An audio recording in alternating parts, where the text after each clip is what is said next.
dili ubanan sa kahadlok at atong pagsimba diya sa pungkoy ni Dios. Sumugid na ang atong buhaton. So, sa ingon dito sa tuto, let us keep our eyes fixed on Jesus. So, klaro tayo. Ang yang gingon din na sa Hebrehanan chapter 12 verse 2. So, i-fix na to. Dili ta maghunahuna o bisan unsa na problema o unsa pa kana din na labaw na ganing Domingo. Ang Domingo tanang problema kalimtan sa tanan pamili. I-focus na to dito kami sa Kristo. Ang tanan-tanan. Kung makatuman ka sa tanan niyang mga sumo dire, sumakalikay ta sa tanan mga katalagman, pahaman, linog man. Na nag-focus dito kami sa Kristo dili ta makaro. So pasalamat ka. Kaya natong Diyos na si Kristo mo'y makapaligon ka nato na dili ta makaro.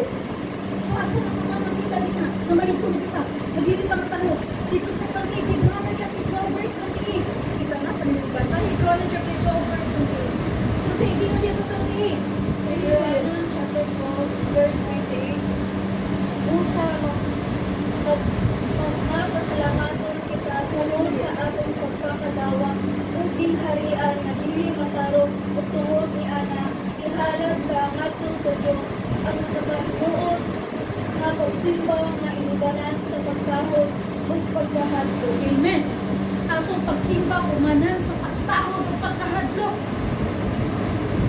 Wala na kasayo. Usara ka pamilok na to. Wala pa kong balay. Gusto na din na.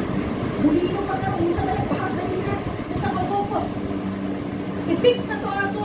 Kasing-kasing. Gumawa na dito sa Diyos. Sa atong Ginoon sa Kristo. Dili na magulang na sa bisag kung saan niya sa kalibutan. Kaya ang tanang binuhat sa mga kamot mahalaw. Sana yun. Wala'y magiging. Gusto ka focus na. Kaya mauna na atong timanan ubanan ang atong pagsimba o kahadlok diya sa Diyos. Kaya kung sa kung mabasa dito sa Isaiah chapter 13 verse 13, gunugon sa hindi mo gina, pakurugon niya ang langit o luta. Pakurugon niya. Diba? Silutan niya ang kalibutan sa ginanina. Silutan niya ang kalibutan diya sa 11. Silutan niya ang kalibutan tungod sa ilang mga sala. So ang kalibutan ni silutan.